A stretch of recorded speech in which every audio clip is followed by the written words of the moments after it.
안녕하세요. 장준환입니다. 화이어 장준환입니다. 영화 재밌게 보셨습니까? 상당히 이제 하드하고 그 잔인하고 거친 장면들이 마지막에 엔딩이 쭉 이어지는데 거기서 진을 좀 빼는 느낌이 있어요. 그리고 그 엔딩의 그림이 아름다운 그림이 그 화이가 어떻게 살았는지 가족 아빠 어떻게 살았는지 나오다가 마지막에 이제 살아온 엔딩으로 그 마무리를 하는데 그 엔딩이 나오기 전에 그 윤성우 씨가 죽는 장면이 자료 앞에서 영상 자료 앞에서 촬영이 된 것 같네요. 네, 그 당시에 건물을 짓고 있었는데 이제는 다 완공이 됐더라고요. 오늘 어쨌든 영화 또 오랜만에 보셨을 텐데 관객분들에게 소감 말씀 좀 부탁드리겠습니다. 예, 오늘 꽤 쌀쌀하던데 그리고 연초부터 설 지난 지도 얼마 안 됐는데 이렇게 우울하고 센 영화 바로 보러 와주셔서 너무 감사드리고요. 예, 사실 화이를 가지고 이렇게 좀 진짜 영화 얘기만 하게 된 거는 처음이에요, 오늘이. 그래서 뭐 그 프로모션 때문에 이제 관객들과 만날 때는 있었는데, 예, 아무튼 이렇게 만나뵙게 돼서 너무 반갑고요. 예, 재밌는 얘기 할 수 있었으면 좋겠네요. 네, 관객분들 뭐 좋은 질문과 영화에 대한 뭐 의견들 부탁드리겠고요. 영화에 대해서 그런 말이 있어요. 그 GV 하는 영화를 만들 거니 그 무대 인사를 하는 영화를 만들 거니 감독님 주로 이제 무대 인사를 하시면서 스타 배우들하고 쭉 하셨는데 영화에 대한 이제 피드백을 직접적으로 받기는 좀 그 어렵거든요. 근데 어떤 분들은 GV만 지겹게하고 GV한 횟수랑 관객 수랑을 차이가 이런 감독들이 있습니다. 아무튼 그 기대해 주시기 바라고요. 그 여러 인터뷰도 많이 하셨는데 저도 뭐 궁금한 것들도 많고 감독님 오랜만에 만나는데 이것저것 여쭤보도록 하겠습니다. 감독님 그 영화는 뭐 10년 만에 만들었다고 지겹게 얘기를 드렸을 텐데 어쨌든 그 과정에 많은 일이 있었고 근데 또 이제 특이한 거는 그 감독님 직접 쓰신 각본이 아니라 다른 분이 쓰신 각본을 받아서 하셨을 텐데 그 각본이 이제 처음에 어땠는지 감독님의 영화 세계하고 어떻게 다 있었는지 그 원래 각본과 그 최종 영화에 나온 각본과 어떤 차이들이 있었는지 좀 말씀해 주시겠어요? 처음 각본을 처음 받았을 때 굉장히 좀 뭐랄까, 와, 굉장히 빨리 읽히는 대본이었어요.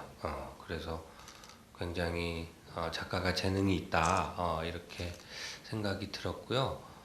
굉장히 감각적이고 뭐랄까, 묘한 어떤 그 매력이 있는 그런 씬들이 많은 그런 대본이었었고요. 근데 이제 막상 보니까 사실은 이게 무슨 얘기인지 잘 저는 잘 감이 안 잡혔어요. 그러니까 굉장히 세고 무섭고 막 이런 얘기긴 한데 그 안에 분명히 뭔가 있는데 좀 잘 정리가 안 된 느낌? 그래서 이제 그걸 조금만 고쳐서 이제 하면 할 수 있겠다라고 이제 잘못 생각을 했던 게 막상 이제 그걸 가지고 이게 무슨 얘기로 안에 보이는 어떤 뭐랄까, 선과 악 뭐 이런 얘기들이 있는 것 같은데 이걸 어떻게 정리할까 하면서 제가 이제 만지기 시작했는데 한 거의 1년 가까이 한 것 같아요. 그래서 중간에 이걸 포기해야 되나 뭐 어때야 되나 막 힘들었는데 중간에 뭔가 내가 어떤 해답을 여기에 줘야 되겠다라고 제가 혼자 많이 고민을 했던 것 같아요. 이 이야기가 뭔지 관객들한테 확실하게 나는 선물 꾸러미를 그냥 확실하게 딱 펼쳤을 때 이게 뭐구나라고 이제 알 수 있어야 돼라는 이제 강박들이 많이 있잖아요. 저를 비롯해서 많은 창작자분들이. 근데 제가 영화 중간에 보면 왜 김선자 그 화이의 친모를 석태가 죽이려고 할 때 도대체 왜 이렇게까지 하는 거냐고 한 3번 물어보는 게 있는데 그때 이제 석태가 대답하길 나도 몰라. 위에 가서 물어봐요. 그분은 아시겠지. 그 대사를 한 줄 쓰고 감독님이 쓰신 거예요? 예. 네. 이 영화를 내가 할 수 있겠다. 예. 나도 모르지만 뭐 어떻게 되겠지 이런. 그래서 김인석 씨가 한 대사하고 대사는 위에 가면 아시겠지 뭐 이런 거겠지만 감독님이 쓰실 때는 관객분들이 알아주시겠지 이런 뜻이 아닐까 싶은데요. 네, 사실은 맞는 말씀인 것 같아요. 그러니까 우리 안에 다 있는 건데, 있는 거고, 알 수 있는 건데, 사실은 모르는 거죠. 왜 우리가 왜 태어났는지, 왜 여기에서 이렇게 조 위원장님하고 이렇게 얘기하고 있는 건지, 자료원에서 하시고 사실 저도 모르지만 이 자리가 저한테는 소중한 자리고, 삶의 일부이고, 굉장히 의미 있는 자리인데, 그걸 왜 했냐고 이렇게, 풀기에는 너무 어려운 얘기 같아요. 이 이야기가, 삶이 뭐냐고 물어보는 거랑 비슷한 거 아닐까? 그런 생각을 했어요. 그래서, 요 대본 안에는 그냥 어떤 인물들, 아주 극적으로 극단화되어 있는 인물들이긴 하지만 그 사람들의 내면을 우리가 찬찬히 들여다보면 뭔가 우리가 공감할 수 있고 이런 말이 어울릴지 모르겠지만 위로받을 수 있는 부분이 있지 않을까? 예, 그렇게 생각했던 것 같아요. 예. 딱히 이 영화를 뭐 영화를 이제 보는 아무 정보가 없이 보는 입장에서는 이거를 화이의 성장 영화라고 봐야 될지 그리고 그 다섯 아빠들의 이 약한 액션들이 나오는 하드보일드 액션 스릴러라고 봐야 될지 그리고 1998년과 2012년이 나오는데 그 시기에 이게 뭐 사회적인 컨텍스트로 엮을 수 있는 건지 이런 것들이 좀 이렇게 다 안개 속에 가려져 있거든요. 다 이렇게 잠복되어 있고 그게 구체적으로 나오지는 않죠. 그런 말씀 좀 하신 것 같고 반면에 그 전에 만드신 첫 영화 지구를 지켜라 같은 경우에는 주인공이 노동자고 그 사장이 있고 사장이 외계인일 수도 있고 이런 여러 가지 사회적인 관계망 속에서의 관계들이 나오는데요.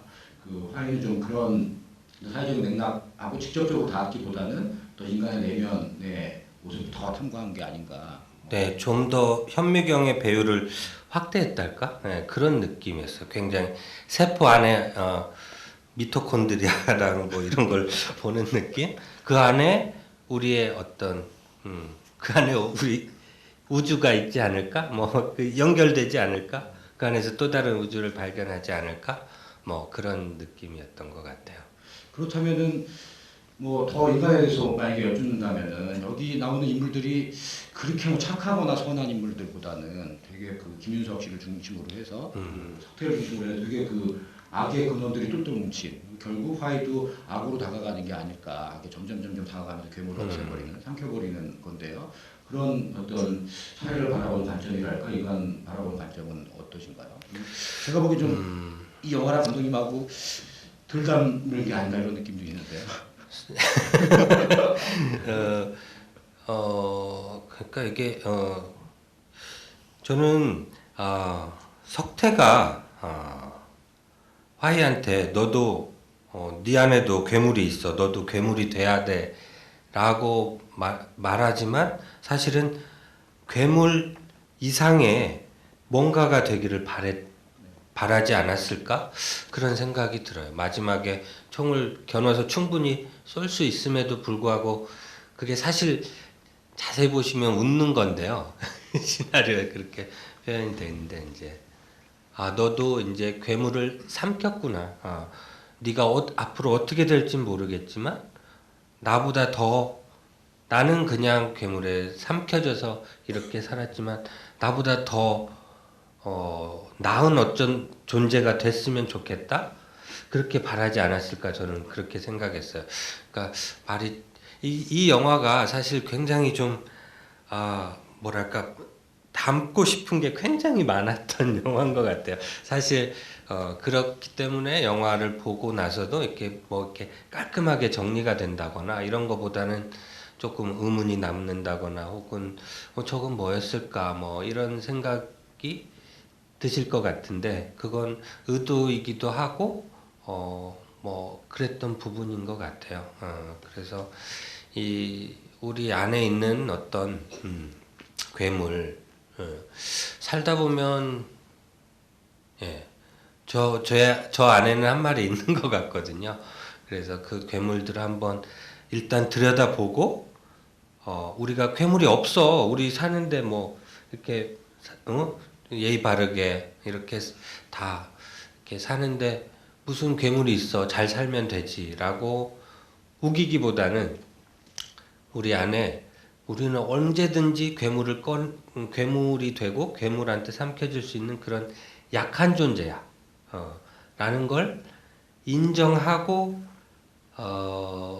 살면은 조금 더 멋있게 살 수 있지 않을까? 예, 그런 생각을 했던 것 같아요. 예. 그 제가 영화 이게 표물차 영화 보고 나서 저도 극장에서 개봉할 때 영화를 보고 이거를 어떻게 받아들여야 될까 많이 생각을 하면서 막 검색해서 찾아본 기억이 있어요. 작년 10월 즈음에. 근데 제가 의외의 댓글들을 봤는데 화이의 성이 뭘까? 네, 그 김윤석 씨는 되면 윤 씨잖아요. 네. 근데 이경영 씨는 임 씨고 화이가 납치되기 전에 이름은 임근영이고 근데 영화에서는 화이의 성이 뭔지 이제 나오지 않아요. 화이는 어떻게 길러졌을까? 근데 뭐 사실 뭐 어디 그 유치원에 간 적도 없고 네. 학교를 다닌 적도 없고 뭐 그래서 사실 아빠들 사이에 하고 그 저기 임지은 씨 맡았던 영주 사이에서만 이제 거의 불려졌을 것 같고요. 거기서 특별히 뭐 아빠들이 5명이나 있으니까 다 성이 다르니까 그 뭐 성을 정하자면은 서로 싸울 것 같기도 하고 그런데 아무튼 그냥 화이라고 불려지지 않았을까? 예, 그냥 성이 없는 어떤 그런 존재, 그런 나무 같은 존재, 예, 뭐 그렇게 길러지지 않았을까 생각합니다. 근데 이 영화에는 또 궁금한 게 출생의 비밀은 안 나와요. 그래서 댓글에는 정말 그런 그 정말 논리적으로 그 화이는 원래 그 김윤석의 아이일 것이다.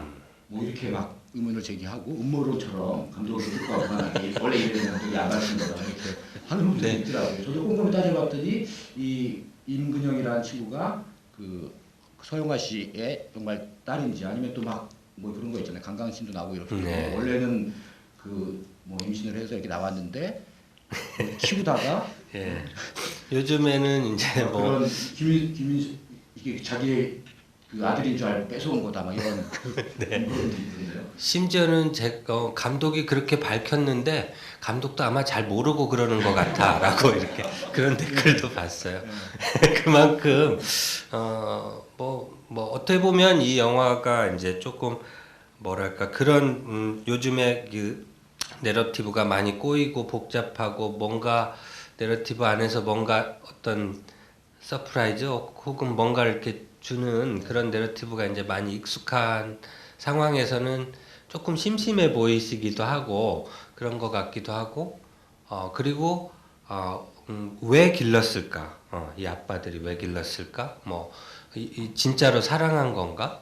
뭐 이런 여러 가지 의미에 있어서 조금 그런 식으로 좀 이해하면서 받아들이고 싶어하는 그런 마음들이 있으신 것 같은데 저 다시 한번 밝히지만 저는 석태의 아들이라고 생각하지 않고 작업을 했고요.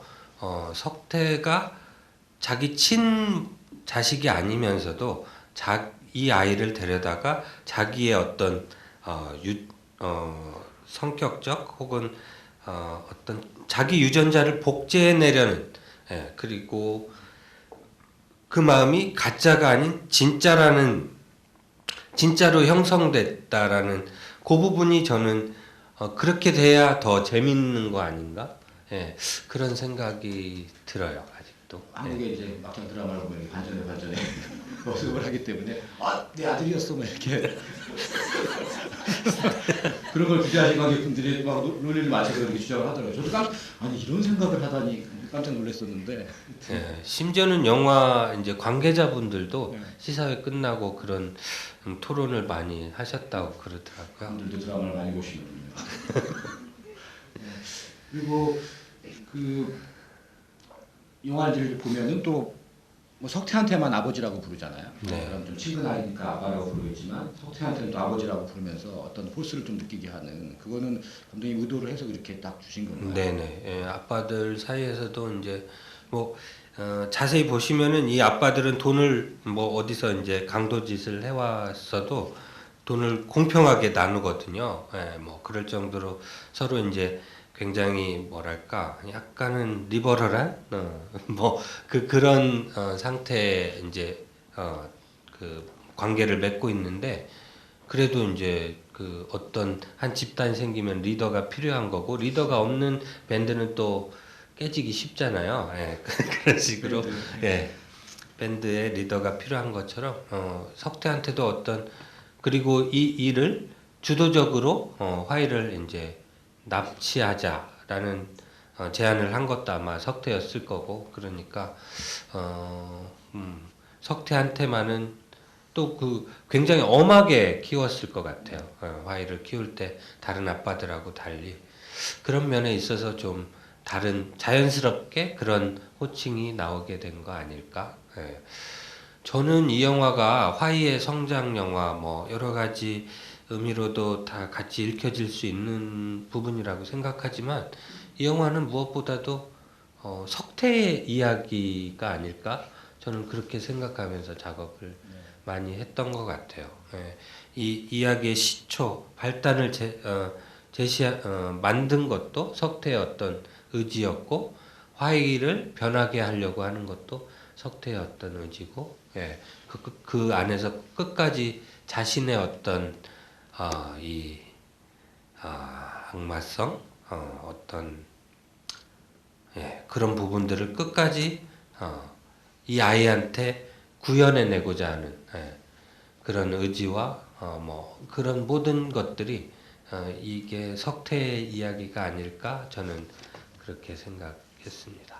네, 그런 면에서 보면 그 영화 점점 이제 그 속도를 내면서 가잖아요. 액션도 그렇고 어떤 그 뭐 상황 설정도 쭉쭉쭉 쉴 틈 없이 이제 몰아가는 어떤 호흡을 가지고 있는데요. 처음에 가장 뭐 잔인한 장면이 어떻게 보면은 석태가 그 화이에게 그 화이는 모르지만 석태는 알고 있는 상태에서 이명택의 집에 가서 아버지를 죽이게 만드는 그런 설정들로 가지고 가잖아요. 나중에는 그 물어보죠. 이럴 줄 알고 이렇게 부른 거 아니냐 이렇게 물어보는 것처럼 네. 뭐 그런 그 설정에 그 석태의 감정도 그런 악마성이 다 포함되어 있는 그 악마성의 표출의 출발처럼 느껴지는데요. 그렇죠. 이제 사실은 그렇게 하지 않고서라도 이 아이가 어떤 식으로든 바뀌었으면 좋겠지만 그렇죠. 이 아이는 원래 가지고 있는 또 다른 유전자, 생물학적 유전자가 갖고 있는 게 이명택의 아이란 말이죠. 그 대사에도 있지만 예수님이 그렇게 착했을까 싶을 정도로 착한 어떤 사람의 아이를 데려와서 이제 그렇게 굉장히 복잡한 어떤 심적인 상태인데 그 이명택의 아이가를 데려와서 내가 이렇게 한번 키워보겠어. 이명택 너한테는 괴물이 없다고? 너는 완전히 깨끗하다고? 그러면서 그 아이를 통해서 뭔가 어떤 실험을 하는 예, 그런 인물이 아닐까 생각하고요. 그리고 잘 뭐 이제 한정된 시간 안에 이제 얘기를 풀어야 되니까 그게 이제 잘 보여지지는 않는다고 쳐도 석태도 이제 이 아버지들도 다 나이가 들어가고 있단 말이죠. 그래서 사실은 이 아이가 이제 20살 뭐 25 되면은 뭐 계속 저렇게 아이처럼 밑에서 뭐 이렇게 저렇게 할 수 있을 정도로 이제 그렇게 관계를 유지할 수 있을지 어떨지도 모르는 그러니까 석태도 지금 늙어가고 있다. 그리고 그 어떤 이 실험의 어떤 결과물을 봐야 되는 지점에 17년이라는 세월이 그 지점을 이제 다시 찾아서 간 그런 이야기가 아닐까 예, 그렇게 생각합니다. 제가 말이 좀 이렇게 지금 보시다시피 좀 이렇게 뒤죽박죽 안에 있는 막 생각들만 이렇게 조리 있게 잘 못해요. 근데 예, 아무튼 이거 보세요. 이거 뭐 딴 얘기 또 내가 왜 이야기를 하고 있지? 막 이런 식인데 아닙니다. 뭐 들으시면서 여러 가지 예. 면에서 제 말씀은 이제 잘 그냥 제가 감기 기운도 있고 그래서 횡설수설 하더라도 잘 알아서 정리해서 들어봐 주시면 감사하겠다는 말씀을 드리고 싶습니다. 네. 관객분들 질문 받기 전에 제가 하나만 더 여쭤보면 한국 이제 액션 영화나 이런 데서 총이 나오면 역시 이상해 뭐 이런 느낌들이 많이 있거든요. 그래서 실패한 영화들이 많은데 이 영화는 제 뭐 관객분들은 어떠실지 모르겠지만 제 느낌에는 총이 나와도 쟤들이 저걸 다 만들었겠구나 혹은 어디서 사왔겠지 이래서 네. 오히려 자연스러운 느낌들이 있는 것 같아요. 그리고 그 마지막에 점점 이제 뭐 유연석 씨까지 나와서 총소리 막 쏘고 총기 액션이 나오니까 근데 감독님도 이런 부분에 대해서 이제 고민을 하셨을 텐데 액션을 짜고 네. 총이 나와서 막 총격전을 벌이고 이럴 때 어떻게 후지지 않게 할까 이런 고민을 많이 하셨을 네. 텐데요. 그런 액션을 연출할 때 어떤 마음가짐이 감독님. 사실은 시나리오를 보고 저도 상당히 고민했던 부분이 그런 부분이에요. 이게 붕 떠버리잖아요. 일단 총이 나온다는 게 저도 그런데 관객분들도 아마 마찬가지일 거라고 생각하고요. 그래서 이제 그 부분을 최대한 나름대로 얘네들은 아주 그 옛날부터 총을 만드는 애들이야. 그리고 거기에 재능이 있고 그거를 하는 사람이 아빠들 중에 한 명 있어. 그리고 뭐 가짜로 공업사 같은 걸 운영하면서 그 안에서 몰래 총을 만들고 뭐 아무튼 이 영화가 총이 나오기 때문에 이렇게 총이 나오기도 하고 캐릭터들도 굉장히 극단화돼 있고 뭐 이런 것들이 주는 이렇게 땅에 발붙이지 못하는 그런 영화가 될까봐 굉장히 고민을 많이 했고요. 그런 부분을 어떻게 해서든 땅에 발붙이게 만들려고 여러 가지 시나리오 단계에서나 또 연출하면서도 그런 부분을 많이 생각했던 것 같아요. 그러니까 지구를 지켜라 같은 경우에는 어떻게 보면 굉장히 콘티나 뭐 이런 연출론적인 방법에서 굉장히 좀 많이 인위적이고 짜여 있고 뭐 그렇다면 이 영화는 그냥 굉장히 좀 그런 면에서 좀 일부러 좀 느슨하게 해야 되겠다. 너무 막 스타일리시하게 만들고 뭔가 이렇게 막 있어 보이는 척하면 이게 더 공중부양하지 않을까. 그래서 예, 그런 부분에서도 또 연출적으로도 고민을 많이 했던 그런 부분입니다. 뭐 제가 보기 상당히 이제 잘 짜여지기보다는 이렇게 흡사하게 간다고 말씀하셨는데 잘 짜여 있는 것 같고 그런 이 연출의 어떤 힘이라든가 이런 것들은 그 시나리오 단계뿐만 아니라 촬영이라든가 뭐 여기서도 고민을 되게 많이 하셨을 텐데요. 그런 그 기술적인 부분이라든가 이런 것들을 조합하는 것들, 컷을 배분하는 거라든가 연출하는 거라든가 그러면은 총을 이렇게 보면은 총을 쏘는 장면보다 총을 맞는 장면의 어떤 리액션이나 이런 것들도 되게 정확하게 나오는 것 같고. 네. 그러니까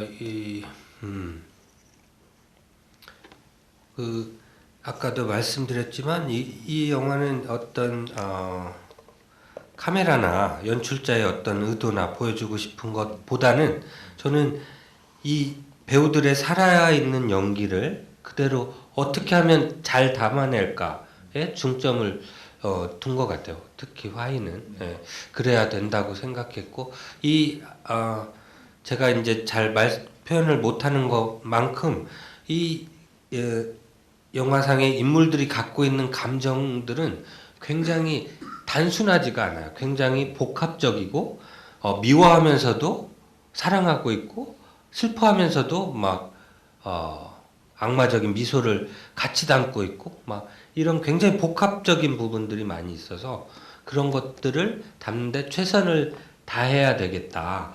그것만 하는 것도 나는 힘들 것 같다. 네, 그런 부담이 있었어요.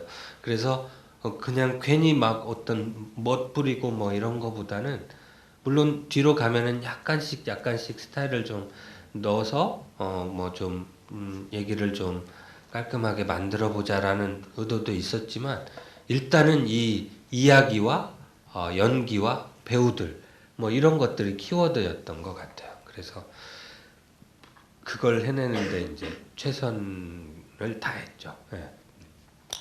예. 또 연기 내지나 하면 또 할 얘기가 많은 것 같은데 그거는 뭐 관객분들이나 나중에 더 여쭤보기도 하도록 하고 관객분들 질문 있으시면 손 들어주시면요 저희가 마이크 보내드리도록 하겠습니다. 1등 예.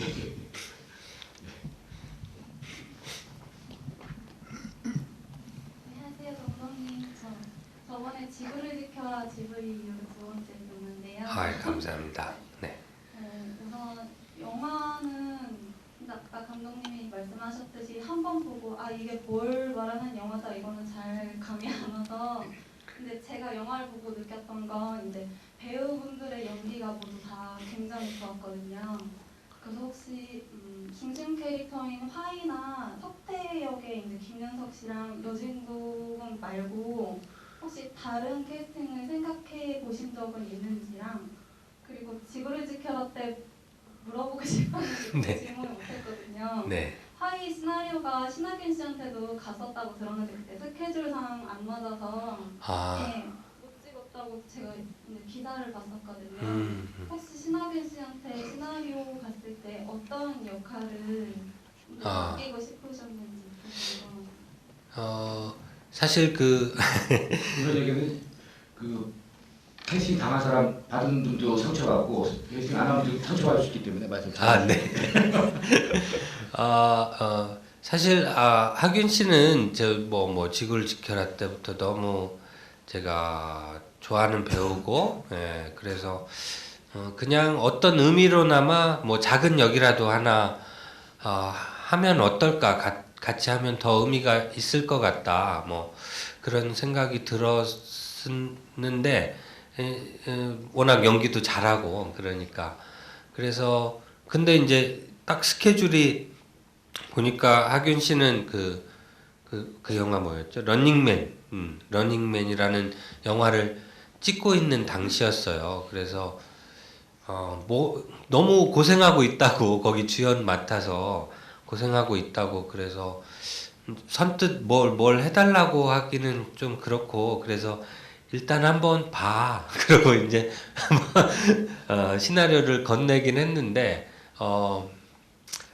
잘 봤어요, 감독님. 그러고 끝이더라고요. 그래서 그래. 힘들지? 열심히 해. 그러고 그냥 제가 속에 있는 말을 못 하고 그냥 끊었던 그 기억이 있는데. 영화 보시고 나서 대학가야. 그건 아마 전작이 형님 7만밖에 안 되기 때문에. 저는 사실 속으로는 이제 유연석 씨가 했던 지원이 역할 정도가 좀 너무 많지 않으면서 그리고 하균 씨가 갖고 있는 어떤 아주 강한 에너지나 뭐 이런 것들이 좀 나올 수 있지 않을까, 뭐 혹시 좋아하지 않을까라고 생각해서 시나리오를 건넸는데 너무 힘들었나 봐요. 촬영이 아무튼 그랬었고요. 뭐 다른 캐스팅을 연구한 적이 김윤석 선배나 여진구 김윤석 선배는 처음 시나리오 제가 이제 각색하면서부터 좀 많이 염두에 뒀던 것 같고요. 물론 이제 다른 욕심나는 배우들이야 뭐 많이 있죠. 뭐 다들 아시는 뭐 최민식 선배, 송강호 선배, 뭐 설경구, 뭐 너무 연기 잘하시는 분들이 많이 있어서 뭐 생각을 안 해본 건 아니지만 왠지 아빠라는 타이틀에는 왠지 좀 저는 더 글쎄요 천하장사 마돈나 때문에 그런가 아무튼 왠지 그런 그리고 한 집단의 리더로서 이렇게 뭔가를 포용하는 느낌은 좀 김윤석 선배가 좀 강하지 않나? 그건 완전히 제 개인적인 느낌인데 그런 생각 때문에 이제 처음으로 김윤석 선배한테 시나리오를 드렸고 그렇게 하시기로 한 거고요. 사실 화이 역은 굉장히 고민이 많이 있었던 캐스팅이에요. 원래 쓰여진 시나리오에는 뭐 원래는 한라봉이 아니라 참외였는데 아무튼 참외를 줍는 교복을 입은 아이 보면은 하얗고 앳된 얼굴이다 뭐 이런 게 있었어요. 그래서 사실 지금 진구군하고는 좀 이미지가 좀 다르죠. 진구군은 까무잡잡하고 굉장히 어떻게 보면 선이 남성적이고 예, 좀 그런 아주 강한 화인데 아무튼 그래서 이제 화인은 굉장히 복합적인 여리면서도 강하고 악마이면서도 천사 같은 막 이런 굉장히 다양한 레인지를 왔다 갔다 그걸 다 표현해내야 되는 그런 캐릭터라서 사실 석태보다도 더 어려울 수도 있는 네. 캐릭터거든요. 그래서 그것 때문에 사실은 대한민국에 있는 저 나이 때부터 해서 한 20대 초반 배우들은 거의 다 한번 다 훑어봤다고 봐도 될 것 같아요. 아무튼 신중에 신중을 기하고 또 여러 가지 생각하면서 그래서 이제 여진구 군이 이제 캐스팅이 됐죠. 네. 뭐 배우 입장에서는 그게 영광이고 좋겠지만 영화 나와서 이제 그 김윤석 씨랑 대결을 해야 되는데 한국 최고의 막 그 에너지를 가지는 배우랑 그 연기 대결을 해야 되는데 제가 인상 깊었던 거는 그런 부분에서 밀리지 않는다, 밀리지 않게 어떤 자기의 존재감을 확실히 보여준으로서는 되게 훌륭한 게 자기의 몫을 해냈다라고 다른 사람들이 평가를 많이 했어요. 저도 물론 그렇게 생각하고요. 네. 제가 이제 말씀드리기는 좀 쑥스럽지만 아무튼 뭐 다른 건 몰라도 배우들 연기 특히 또 여진구 군의 연기는 진짜 여진구 아니었으면 어쩔 뻔했나 싶을 정도로 너무 잘하고 씩씩하게 굉장히 어려운 역할을 그걸 다 저런 큰 배우들 앞에서 잘 해냈다는 게 굉장히 대견스럽고 자랑스럽고 그렇고요. 그렇게 할 수 있었던 이유는 제가 보기에는 여진구 군이 꽤 경험이 많은 연기자임에도 불구하고 사실 아역 출신 다 그런 건 아니지만 아역 출신 중에 보면은 좀 굉장히 만들어진 연기를 하는 친구들이 꽤 오디션 하면서도 많이 봤었거든요. 그런 게 없이 어떤 배역에 그냥 원래 마음으로 그냥 아무것도 자기가 잘하는 거 뭘 이렇게 깔아놓지 않고 다가가기 때문이지 않을까? 그러니까 그렇게 크고 센 배우들 앞에서도 그렇게 할수록 더 잘하는 거예요. 그러니까 그걸 그대로 받아서 그렇게 반응하는 거니까. 아무튼 현장에서 저는 꽤 놀란 적이 많이 있어요. 현장을 감독님도 좀 편하게 해주는 스타일이신 거죠? 예, 저는 그렇다고 해주죠. 네, 또 다른 분, 너무 많이 주셔서 남자분 먼저 하시고요. 네. 그다음에 은혜 앞에 분 하시겠습니다. 영화에 석태가 진성에게 너도 처음엔 안 그랬잖아는 대사 있잖아요. 혹시 석태 외에 다른 아빠들에게도 과거에 대해 설정해 주신 게 있는지 그게 궁금합니다. 네, 설정해 둔 게 지금 뭐 생각해 보면 그게 다 보이지는 않는 것 같은데요. 뭐 진성이 뒤에 옛날에 뭐 기타 치던 뭐 그런 그림이 있다거나 그래서 이제 손도 이제 화상을 입어서 기타리스트로서 이제 활동을 할 수 없는 거고 읽고 있는 책이 뭐 마지막 최초의 아나키스트 뭐 이런 책을 읽고 있다거나 운동권스러운 예.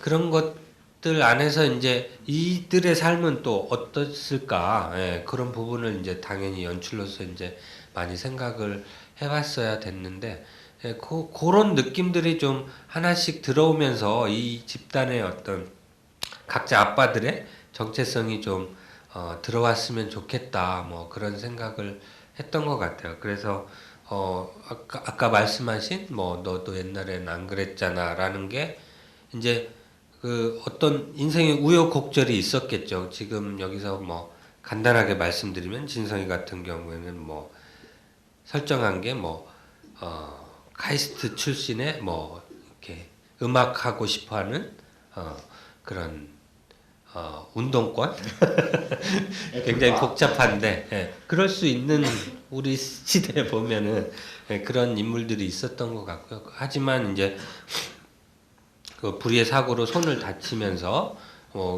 음악은 할 수 없게 됐고 또 그 안에서 또 그렇게 하다 보면 또 그 안에서 상처받고 인간에 대해서 배신감을 느끼고 뭐 이럴 수 있는 거잖아요.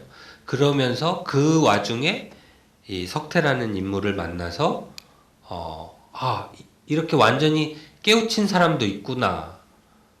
이것도 하나의 어떤 뭐랄까 길일 수 있겠구나라고 생각하고 같이 브레인으로서 같이 합류한 게 아닐까? 뭐 이런 생각들을 했고요. 뭐 저기 김성균 씨 맡은 동범이 역할이나 범수 같은 경우에는 동범이는 아마 만약에 석태가 이제 그 저기 어렸을 때 다시 한번 뭐 교도소에 갔다거나 그랬으면은 그 안에서 만날 수 있는 친구들이 아닐까?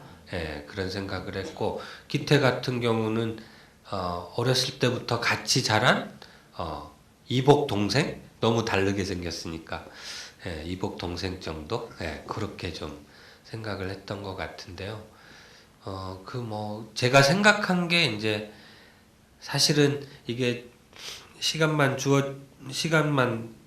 조금 더 주어진다면 뭐 Once Upon a Time in America처럼 한 3시간 반 정도로 만들면 그런 이야기가 이제 다 담기면서 또 다른 영화가 됐을 텐데 뭐 어떻게든 선택과 집중을 좀 해야 되는 상황이어서 이제 그런 식으로라도 조금씩 그 어떤 분위기가 보였으면 하고 이제 생각했던 부분인 것 같습니다. 좀 감춰져 있지만 조금씩은 미루어 짐작할 수 있도록 배치가 좀 되어 있는 그런 구성인 것 같습니다.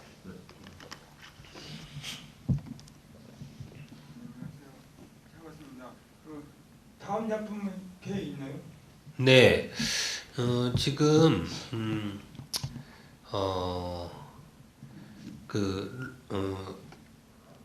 아마 SF가 될 것 같은데요. SF가 될 것 같은데 사실 좀 작업을 하고 있다가 요즘에 조금 마음이 흔들리고 있어서 섣불리 제가 뭘 한다고 말씀을 못 드리겠어요. 그리고 제가 한다고 그랬다가 이렇게 안 한 적이 꽤 많았기 때문에 이번에는 좀 확실하게 좀 뭐가 만들어지면은 진짜로 하는구나 할 때 이제 말씀을 드렸으면 좋겠다. 그럼 죄송하지만 그렇습니다. 계획은 앞으로 계속 하시는 걸로. 네. 10년은 안 걸리는 걸로. 네, 그렇게. 제발. 제발. 네, 아까 앞에 손 드신 손 드셨었나요? 안 들어오는 아닌가 봐요. 그쪽 분 하시죠.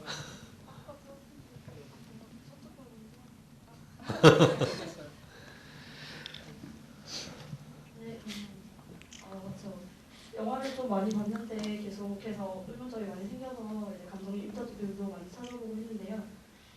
그래도 해결되지 않는 두 가지만 네. 질문 드릴게요. 하나는 빛에 관한 건데요. 시종일관 이제 화이는 항상 빛을 등지고 있고 아빠들은 항상 빛을 되게 마주보는 장면들이 많아요. 특히나 신경 쓰셨다는 이제 석회천고에서 있었던 총격신이나 마지막 이제 석태와 화이가 대립하는 집에서 있었던 씬에서 조명 부분을 많이 신경 쓰셨다고 하셨는데 계속 화이가 빛을 등지고 있는 거나 아빠들이 이제 빛을 전면으로 받고 있는 것에 특별하게 빛에 대한 의미가 있는 건지 조금 궁금하고요. 두 번째로는 이제 감독님의 전작품이신 지구를 지켜라와 연결되는 질문인 것 같은데 전작품에서는 경보가 이제 아버지에 대한 트라우마가 가지고 있었고 두 번째 이번 화이 작품에서는 아버지에 대한 강한 설부의식 같은 게 있는데 전작품과 이어지는 아버지에 대한 의식이 강한 것 같아요. 혹시 감독님께서 가지고 있는 특별한 아버지에 대한 의식 때문인지 궁금합니다. 네. 빛에 대한 조명. 네. 사실 이 영화는 뭐 시나리오 단계에서도 그랬지만 이 맨 처음에 그 어둠 속에서 괴물이 나온다든지 뭐 이런 부분들이 그 최초의 화이가 복면이 씌워진 상태로 그 화분 안에서 겪었을 어떤 그 어둠 속에서 처음으로 이제 괴물이 나오는 장면을 형상화한 거거든요, 영화적으로. 그런 의미에서도 그렇고, 뭐 이명택과 윤석태 뭐 이런 식으로 좀 굉장히 대조되고 대립되는 캐릭터들이 많이 있다고 생각했어요. 그래서 다른 그런 의미에서 이건 영화는 또 시각 예술이기도 하니까 시각적으로 어떤 주제를 좀 그런 주제를 좀 더 명확하게 하고 말하자면 그런 주제를 가지고 재밌게 놀아보자라는 의미로 이제 빛과 어둠이라는 시각적 주제가 있었던 것 같아요. 그래서 이제 어둠, 빛, 뭐 이명택이 뭐 생각만큼 그렇게 잘 표현은 안 됐지만 아무튼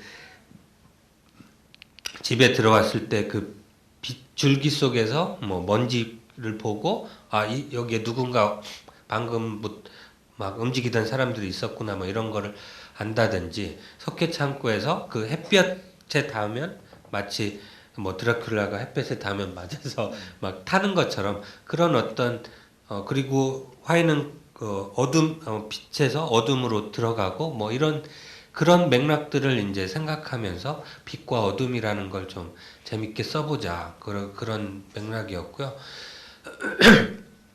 맨 마지막 장면에도 보면은 왜 화이가 다시 농원으로 들어와서 이제 그 석태와 대결하는 부분이 있는데 사실 그런 식의 조명은 잘 안 쓰는 조명이에요. 그러니까 배우 얼굴에다 그냥 직광으로 앞으로 빡 비추면은 좀 이렇게 플랫해지거든요. 영화적으로는. 그래서 우리도 이제 요즘 디지털 카메라도 많고 그러니까 얼짱각도 빛각도 많이 아시잖아요. 막 너무 플랫한 데서 이렇게 찍으면 좀 평면적으로 나오고.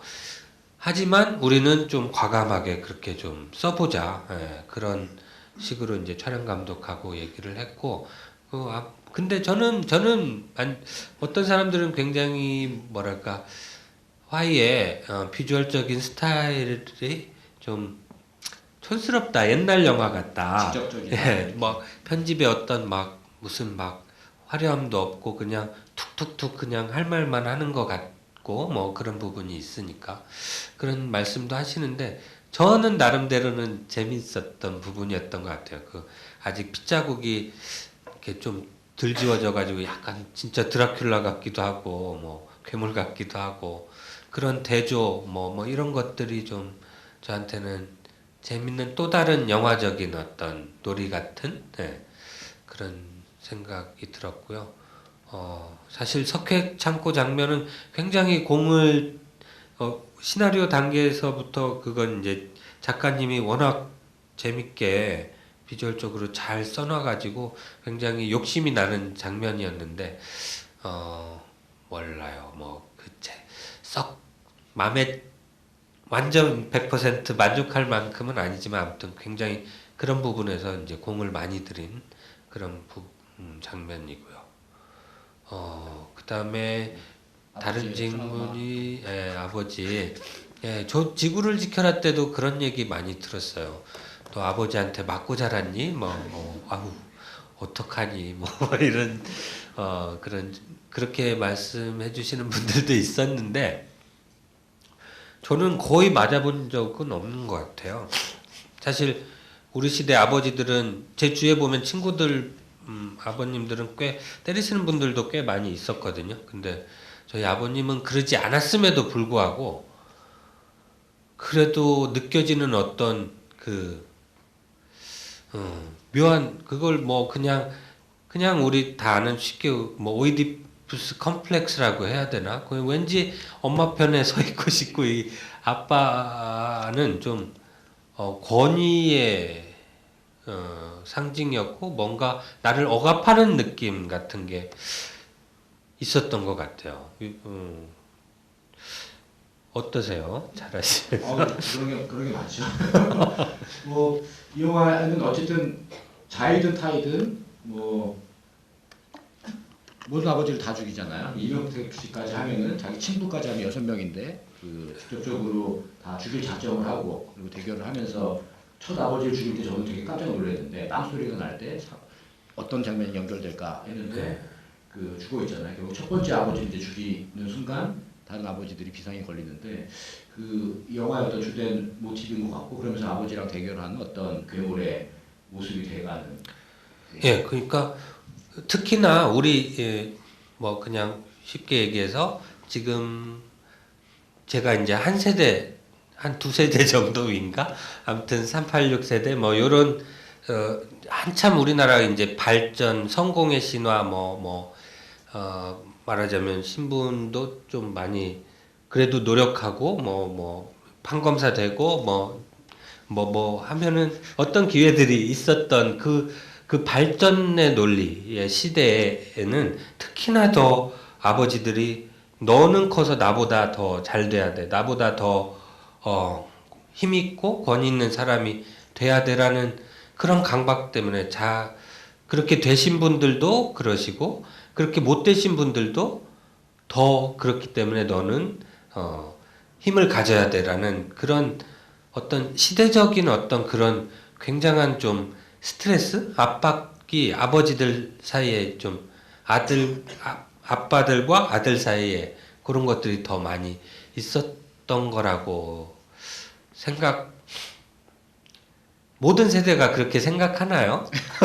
아무튼 모든 세대가 그렇게 생각할 수도 있고 그렇기 때문에 그렇게 아버지와 아들의 얘기들이 동서고금을 막론하고 많이 있는 거 아닌가? 왕을 죽이고 아들이 왕이 되고 뭐 이런 얘기들이 서양에도 많이 있고 뭐 또 실제로도 많이 일어났던 일이고 그런 맥락에서 그랬습니다. 아버지 하면은 왠지 여러 가지가 복합적으로 같이 가지고 있는 것 같아요. 이렇게 어떤 힘으로서 나를 보호해주는 아주 든든한 울타리 같기도 하면서 그게 어떤 사랑으로 느껴지기도 하고 한편으로는 그게 이제 나를 억압하고 막 굉장히 짓누르는 어른이 되기 위해서는 한번 넘어야 될 것 같은 특히 아들들한테는 더 그런 부분이 있지 않나 싶습니다. 뭐 누구에게나 이제 있을 수밖에 없는 그런 뭐 특수한 경우도 있겠지만 그렇지 않은 경우도 있을 텐데요. 그런 전반적인 말씀을 해주신 것 같고 또 손드신 분 이분 하시고요. 안녕하세요. 영화를 몇 번 봤었는데 그때마다 궁금했던 게 영화 속에 풍뎅이라는 소재가 되게 많이 나오는데 혹시 어떤 의미 부여를 하신 건지 궁금하고요. 또 영화 속에 혹시 다른 상징적인 소재 같은 게 궁금했어요. 사실 저는 사실은 그렇게 막 상징 뭐 이런 거를 사실은 별로 안 좋아하거든요. 근데 그래도 이번 영화에는 꽤 그런 느낌의 오브제 혹은 어떤 그런 것들이 꽤 많이 있었던 것 같은데 사실 풍뎅이는 원래 시나리오에는 잠자리였는데 잠자리가 총구 위에 앉아 있다 뭐 이런 거였는데 어떻게 이제 계속 시나리오를 만지다 보니까 겨울에 촬영을 해야 되고 그래서 이제 사실 풍뎅이로 바뀐 건데요. 그게 보이는 컷이 아마 찾아보면 있을 텐데 범수 여기 가슴팍에 처음에 이제 납치해서 데려왔을 때 여기에 이제 그 집게벌레 사슴벌레 사슴벌레인가 그게? 앞에 이렇게 있는 거. 그게 사슴벌레죠. 네. 사슴벌레 집게벌레는 집게가 뒤에 달렸습니다. 문신이 있어요. 그래서 그러니까 아버지의 것들을 하나씩 물려받은 어떤 의미로든 그래서 이제 범수의 그 사슴벌레를 좋아하게 된 그리고 아버지와 그 범수 아빠와의 어떤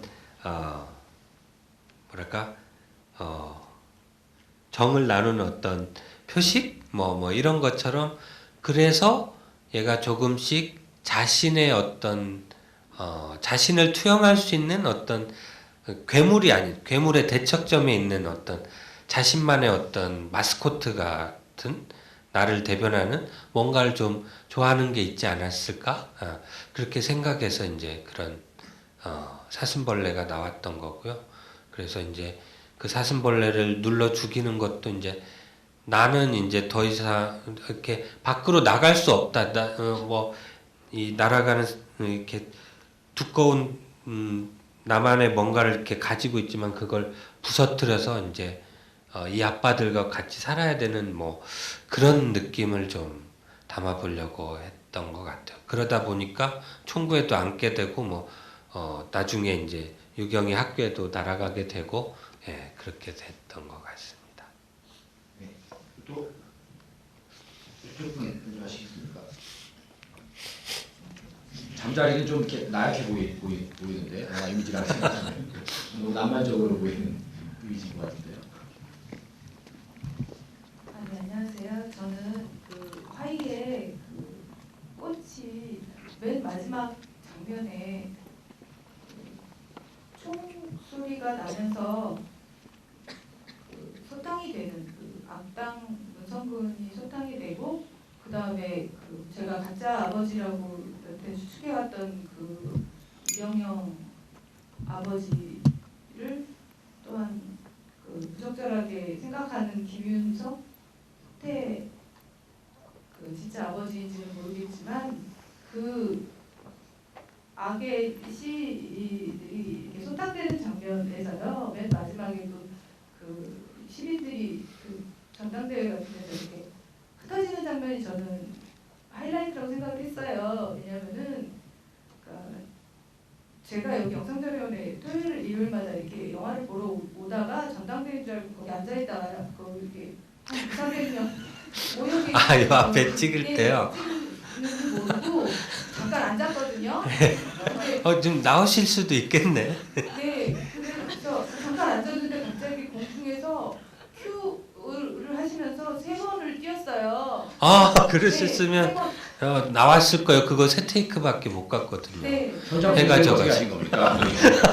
가방을 되게 무거운 가방을 20kg짜리 메고 잠깐 앉았다가 옷도 2벌을 이렇게 들고 이렇게 있다가 갑자기 뛰어나가서 거기 그리고 또 저번에 DV 콘서트 하셨을 때 제가 와서 하이를 처음 봤거든요. 근데 거기에 나오더라고요. 막 달려나가는. 본인을 찾으셨어요? 찾을 수밖에 없는 게 가방 메고 가는 휘둘고 가는 사람이 저인데요. 그래서 갑자기 거기서 출연료 보조 출연 줄 서서 보조 출연료를 받고요. 바퀴 받으셨습니까? 네. 다행이네요. 잘하셨어요. 안 들어오겠네. 네. 그 표를 아침부터 8시부터 저녁 8시까지 찍으셨는데 저는 7시쯤 가서 한 30분 찍고 그냥 받았는데요. 그래서 저는 그 장면 제가 왜 이 말씀을 드리려고 이제 한계에서 여기까지 왔냐면은 그 제가 그때 굉장히 어려운 그 암울한 시기를 겪고 있었는데 불과 뭐 1년이 아니고 그러니까 작년 여름이었지만 암울한 시기를 겪고 있었을 때 저는 그 가방이 되게 20kg가 되게 무겁다고 생각을 했었어요. 근데 앉자마자 뛰라고 그러니까 그걸 들고 그러니까 업고 뛰게 되더라고요. 그래서 저 암울한 시기에 저가 달리기를 할 수 있고 그런 어떤 긍정의 힘을 제가 느꼈거든요. 그리고 제 안에 어떤 관찰 저의 비전을 좀 이렇게 밝은 그 비전을 받고 제가 저를 관찰하기 시작해서 좀 더 긍정적인 그런 마인드를 갖게 됐어요.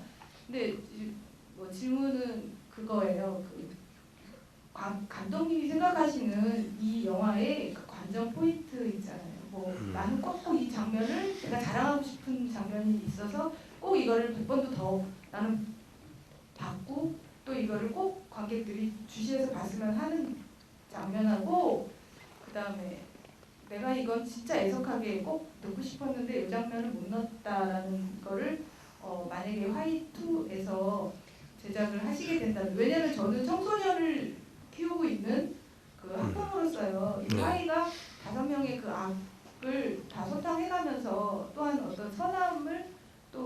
가면서 이렇게 착한 성장을 해가는 그런 그 성장기를 한번 저도 청소년을 둔 착하게 성장하는 청소년을 보고 싶은 그 부모로서 그런 영화를 또 보고 싶은 생각이 있는 거예요. 네. 그런데 그러니까 질문으로 돌아가자면 네. 그 관전 포인트가 네. 어떤 장면을 양고기를 자랑하고 싶다 그런 전 포인트라는 우리가 소치 동계올림픽을 해설자가 할 수 있는 얘기인데요. 어쨌든 네. 뭐 말씀 이해하셨을 것 같은데. 네. 일단 영화를 도와주셔서 너무 감사드리고요. 저도 다음에 한번 찾아보도록 하겠습니다. 그 가방을 유일하게 가방을 메고 옷을 흔들면서 뛰어가시는 분. 네. 다른 분들은 아주 뜨거운 날이었는데 낮에 고생 많이 하셨는데 아무튼 너무 축하드리고요. 전 너무 반갑고 또 우리 영화에 출연하셨다니까 더욱 반갑네요. 글쎄요, 이 영화는 사실은 뭐 아까 말씀드린 대로 뭐 석회창고 장면이라든지 뭐 영화적 또 마지막에 화이가 다시 농원에 와서 석태와 화이의 뭐 어떤 그 미묘한 대결이라든지 뭐 연기의 어떤 뭐랄까 향연 아주 센 김윤석 선배와 결코 뒤지지 않는 화이의 대결 뭐 이런 것들 뭐 관전 포인트라면 관전 포인트일 것 같은데 그런 거보다는 진짜 우리가 누구지 뭐지 저 사람들은 진짜 완전히 우리 안에 없는 완전히 진짜 악마들인가 우리의 사회에는 혹은 우리 더 나아가서는 우리 내면에는 없는 전혀 이해가 안 되는 진짜 괴물들인가 그런 부분들을 한번 같이 느끼고 생각해 볼 수 있으면 진짜 좋을 것 같아요. 사실은 그런 의미에서 사실 아까 말씀드리면서도 좀 너무 멀리 간 얘기인가 싶기는 한데 저는 그렇게 우리 안에 내면에 있는 어떤 굉장히 언제든지 나약해질 수 있는 인간이라는 걸 우리가 서로 인정하고 같이 살 수 있을 때 더 나은 사회가 될 것 같은 느낌이 있거든요. 사실 우리가 이렇게 평화롭게 혹은 뭐 삶이 팍팍하지만 이렇게 살고 있는데 그 뭐 진짜로 낫지가 없었던 게 아니고 그렇게 많은 대중이 미쳐서 어떤 한 민족을 그렇게 말살하고 인간으로서 할 수 없을 것 같은 일들을 진짜 인간은 역사 속에서 많이 자행을 하고 살았다는 거죠.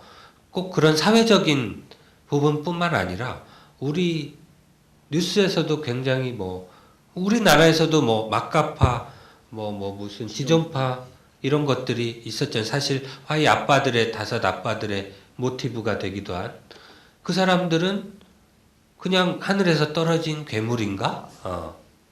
과연 그 사람들을 우리가 전혀 이해하지 않고 그냥 사형시키면 우리 안에서는 어떤 부채가 없어지고 그런 것일까? 참 얘기가 너무 심각하게 됐는데요. 아무튼 그런 부분을 제 말씀은 그러니까 영화의 어떤 한 부분 저는 이제 자랑하고 싶은 게 어떤 한 부분보다는 제가 100% 만족할 만큼 그렇게 영화가 막 되게 너무 좋아 이걸 왜 몰라보는 거야 뭐 이런 영화는 아니지만 저희들이 담으려고 했던 만든 사람들이 담으려고 했던 그 진지함 어떤 이 인간이란 무엇인가에 대한 물음 그런 것들을 한번 같이 나눌 수 있으면 정말 좋겠다 그런 게 이제 제 거기에 말씀하신 질문에 대한 제 답변이 될 것 같아요. 들으신 게 뭐 아쉬움이랄까 뭐 이걸 꼭 하고 싶었는데 못했다거나 빠졌다거나 이런 부분. 아쉬움. 사실 그날도 그 시간이 없어서 그게 마지막 세 테이크였는데 더 찍을 게 더 있었어요. 근데 해가 져서 못 찍었거든요. 그래서 이제 아무튼 엔딩도 조금 약간 변하게 되고 그랬는데 아쉬운 부분은 뭐 군데 많이 있는 것 같은데, 그렇게 뭐 또 썩 크게 아쉬운 부분은 없어요. 원래 하려고 했던 어떤 이야기의 일정한 부분은 충분히 애를 써서 만든 것 같아서 그런 에너지가 관객분들한테 이제 좀 더 잘 했으면 더 쉽고 강렬하게 전달이 될 텐데 조금 관객분들이 너무 막 생각하고 힘들게 봐야 되는 부분이 너무 많은 것 같아서 그런 게 조금 아쉽긴 하지만 그건 또 이 작품이 갖고 있는 어떤 본질이기도 하니까 예, 뭐 그런 부분에 대해서는 크게 아쉬운 점은 없었던 것 같아요. 아까 손 드신 분이 좀 뒤에 분 좀 아시죠? 예. 예. 화이트 계획이 있으신 건 아니죠? 아까 잠깐 물어보셨는데. 예, 뭐 아직은 없어요. 기정사실 화이트로 받으시면 이렇게 해주세요. 뭐 이렇게. 그래서 계획은 아직 없으시다고. 저도 궁금한 점이 한 가지 있는데요. 네. 중에서 그 도깨비파랑 내통하는 경찰 있지 않습니까? 아주 많이 타락했는데, 네. 근데 그 경찰이랑 도깨비파랑 어떤 인연이 있어가지고 그렇게 깊숙이 서로 상부상조하며 생활할 수 있는지, 혹시 그 사람은 복지원 출신이었는지, 물론 후반에 뭐 사건 수습을 먼저 해결하려고 그러다가 선수를 당해서 살해당했지만 조금 아까 말씀하신 대로 무슨 지존파 막가파 같은 살인 집단이랑 그렇게 경찰이랑 내통하는 게 좀 보통 설정은 아닌 것 같아요. 제가 보기에. 네. 감독님은 평소 공신력, 특히 경찰을 좀 불신하고 있는 게 아닌가 그렇게 생각하고 있습니다. 어쨌든 그 보통 설정은 아닌 것 같아가지고 제가 좀 궁금해가지고요. 예. 박용우 씨가 연기한. 네, 박용우 씨가 그동안 욕을 어떻게 그렇게 참았나 싶을 정도로 욕을 그냥 찰지게 하시는데요. 제가 처음 시나리오를 처음 받았을 때부터 그 캐릭터가 이제 있었고요. 그런 부분이 사실 저도 뭐랄까 좀 너무 센 거 아니야? 라고 이제 생각이 드는 부분도 있지만 사실 그런 경찰이 있다는 게 뭐랄까 되게 이 시나리오에 재밌는 부분이 저는 재밌게 느껴졌고요. 그래서 이제 그 캐릭터가 끝까지 살아남은 것 같고 뭐 공권력에 대해서 제가 특별한 반감이 있다거나 뭐 저는 공권력이라는 건 말 그대로 공권으로서 제대로 기능할 수 있어야 우리 사회가 더 뭐랄까 편안해지는 거라고 생각하고요. 그런 사회가 되려면 여러 가지 거기에 합당한 어떤 그런 뭔가 뭐랄까 공신력을 가져야 되겠죠. 하지만 안타깝게도 우리 사회는 그런 공신력을 가질 만한 충분히 뭐 이렇게 노력하시는 공무원들도 경찰들도 계시겠지만 사실은 미꾸라지 한두 마리가 흙탕물을 만든다고 굉장히 안타깝게도 좀 우리가 그런 데 대해서 의심할 수밖에 없는 일이 현실에서도 일어나고 있고 뉴스에서도 보고 있는 거니까 이건 또 영화적으로 이제 굉장히 극화된 상황이니까요. 네. 뭐 그런 영화적으로 그냥 즐기셨으면 좋겠습니다. 제가 뭐 공권력에 대항하려고 그러면 아마 다른 영화를 따로 만들도록 하겠습니다. 그런 생각이 생기면. 캐릭터도 상당히 뭐 재밌었는데 말씀 이렇게 어떻게 이걸 참았나. 막 욕하고 처음부터 아예 비리디 욕하고 나오잖아요. 반전이 있고 이런 게 아니라 그렇게 그 범죄 조직하고 붙어 있는 건데 그 캐릭터가 박용우 씨라서 처음엔 좀 적응이 안 되다가 사실 저도 캐스팅하면서 이게 될까 욕심을 부리긴 했지만 완전 주연급이시잖아요. 다른 영화에서는 그런데 혹시 될까 했는데 다행히 용우 씨가 그 시나리오를 보시고 이 시나리오는 너무 자기가 하고 싶다. 이 캐릭터 재밌는 것 같다. 그래서 도와주셨던 거고요. 사실 좀 막상 특별 출연이라고 하지만 왠지 좀 영화를 자꾸 떠나게 되잖아요. 저 배우가 왜 자꾸 저런 역할로 나오지? 그런 부분이 있긴 한데 그냥 그래도 잘하는 배우니까 욕심을 냈던 것 같습니다. 너무 이제 만족하고. 시간이 많지 않은데요. 뭐 아까 계속 힘드신 분 이쪽에 계신데요. 이분 세 분만 가지고 마무리하도록 하겠습니다. 질문 짧게 해주시면 고맙겠습니다. 안녕하세요.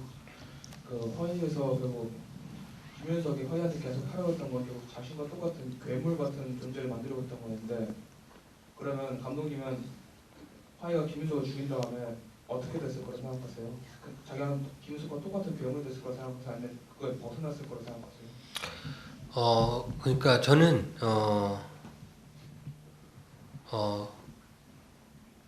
석태, 김윤석 선배가 만든 석태 같은 그런 괴물이 아니었으면 좋겠어요. 그냥 그저 괴물이 아닌 그걸 넘어서는 어떤 다른 초월적인 존재가 됐으면 좋겠다. 약간 신화적인 느낌인데, 아무튼 그 완전히 예수님 같은 이명택의 아이이기도 하잖아요. 이 완전히 극과 극이 만난 요 캐릭터가 어떻게 됐을까? 우리한테 이제 만약에 화이2가 와서 만들어져서 화이2의 화이를 보게 된다면 굉장히 뭐랄까, 우리의 어떤 도덕관이나 사고를 뛰어넘는 굉장히 멋진 어떤 기준을 제시하는 또 다른 존재였으면 좋겠다. 그런 생각이 들어요. 그런 바람이 있고, 그런 멋진 인간을 언젠가 한번 만나보고 싶기도 하고, 영화상으로도 그렇고, 뭐 실제로 있으면 더 좋겠고.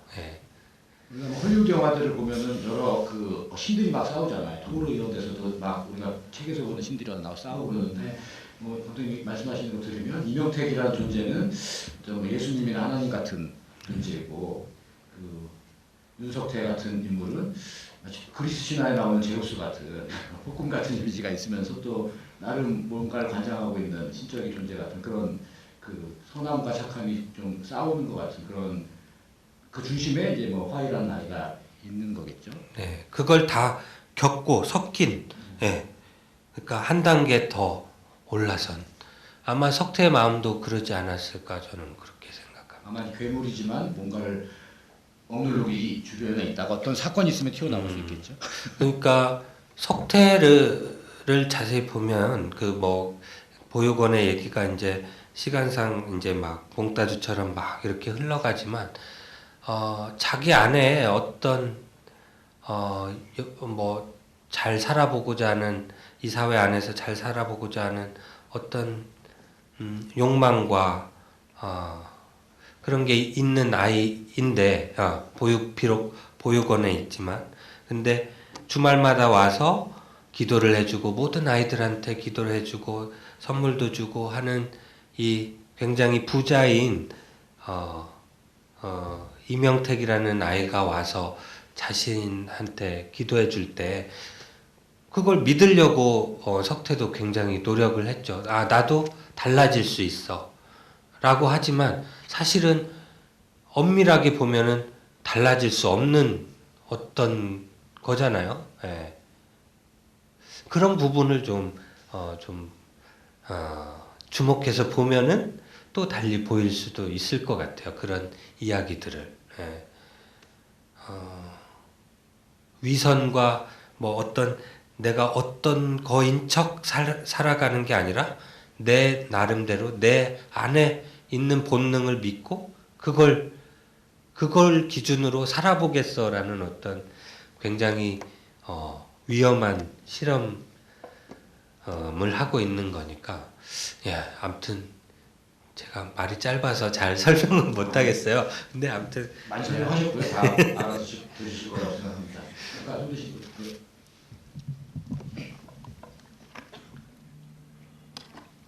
안녕하세요. 저는 영화를 여러 번 보면서 의문이 많이 들었는데 그걸 감독님이랑 배우님 인터뷰 보면서 많이 좀 채워봤거든요. 근데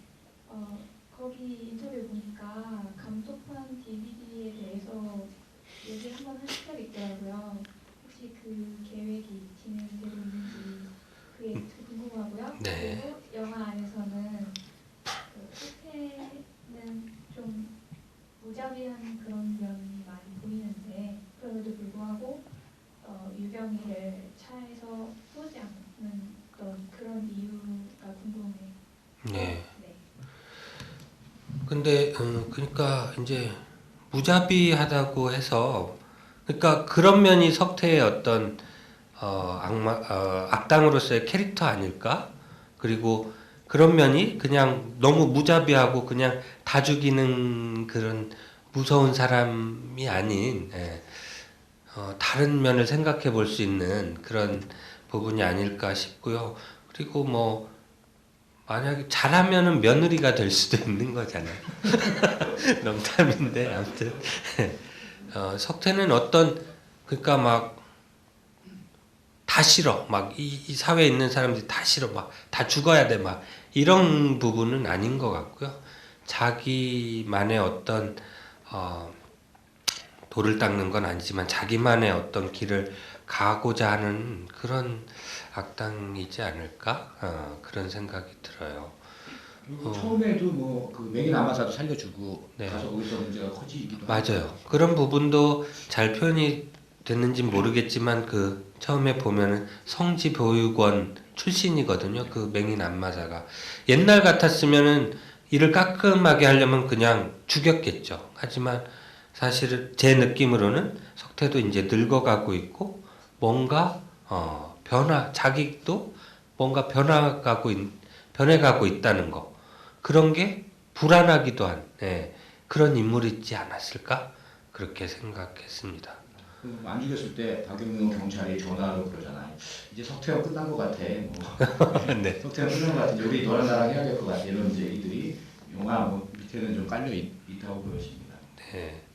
아무튼 충분한 대답이 됐는지 모르겠지만 DVD. DVD.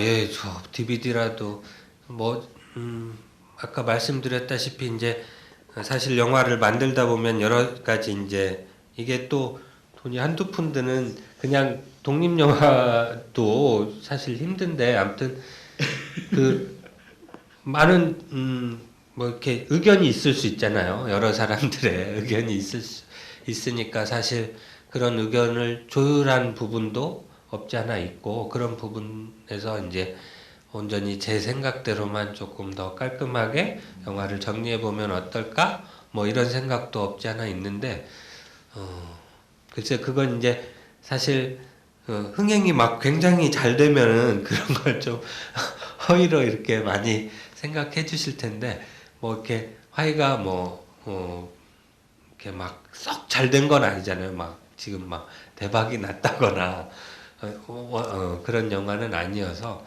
어떻게 될지 저도 잘 모르겠어요. 제가 말씀드리면 할 수 있는 건지 아닌지는 뭐 제가 판단할 수 있는 게 아니니까. DVD 만드는데도 그냥 지금 극장판을 그대로 만들면은 그 비용이 많이 안 드는데 거기에도 재편집을 하거나 뭐 또 이러면 또 비용이 많이 되기 때문에 그거는 감독님의 바람은 그렇지만 제작사 또 본질이 못한다 이럴 수가 있습니다.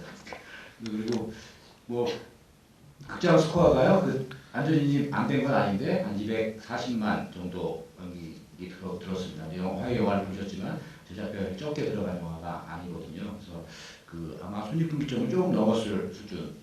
제가 PD님한테 물어봤더니 이창동 감독님과 이준용 대표님이 그냥 조금 용돈 쓰실 정도 제작자분이 용돈 쓰실 정도는 버는 것 같아요. 이렇게 말씀을 하시더라고요. 그래서 아마 그건 나중에 또 그 기회가 되면 있을 수 있을 것 같은데요. 지금은 기획이 없는 것 같습니다. 한 분 정도만 더 갖고요. 한 분씩 쉬고 마무리하겠습니다.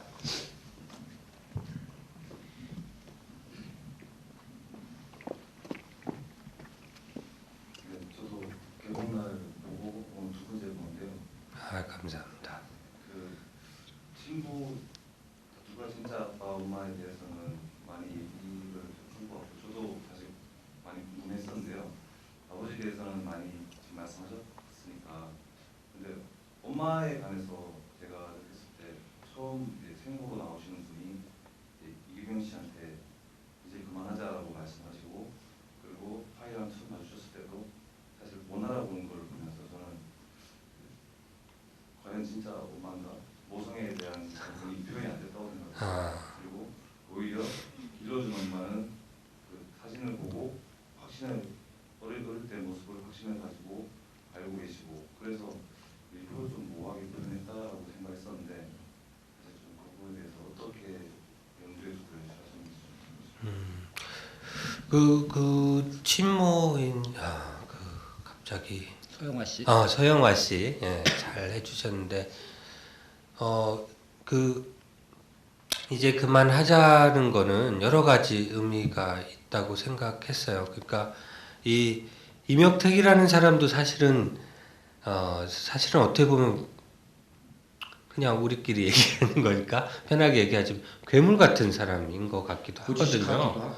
네, 너무 절대적인 어떤 기준을 가지고 있고 절대로 여기서 나갈 수 없다. 그냥 박용우 씨 그 창호의 대사에서 뭐 잠깐 보이는 거지만 뭐 불 지르고 부수고 뭐 갖은 협박을 다 해도 안 나갔다라고 하는데 그 과정을 겪었을 때는 실제로는 어떨까 그런 생각을 좀 해봤던 것 같아요. 그러니까 이경영은 다리가 불편하면서도 이제 이명택은 다리가 불편하면서도 그렇게 계속 하고 있는데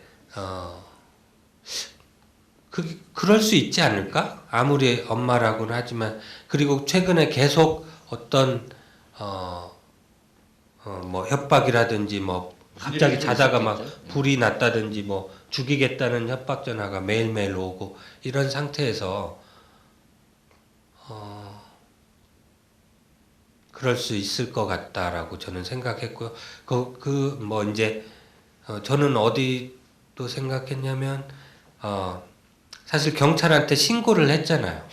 그 돈을 주려고 할 때 사실 이명택이 아마 그러지 않았을까? 물론 공장에 데려갔다가 잃어버린 것도 이명택 그리고 신고를 해야 살 수 있다. 사실은 정확히 하자면 신고를 해야 살 수 있는 확률이 더 많다고 해요. 그러니까 돈을 준다거나 이렇게 몇 시간이 넘어가면은 아이가 살아 돌아올 확률이 현저하게 떨어진다고 하는데 아무튼 그런 어떤 굉장히 죄책감이라든지 이런 것들이 많이 섞여 있는 거 아닐까 이명택의 그 고집스러운 부분에 대해서는 그리고 엄마로서도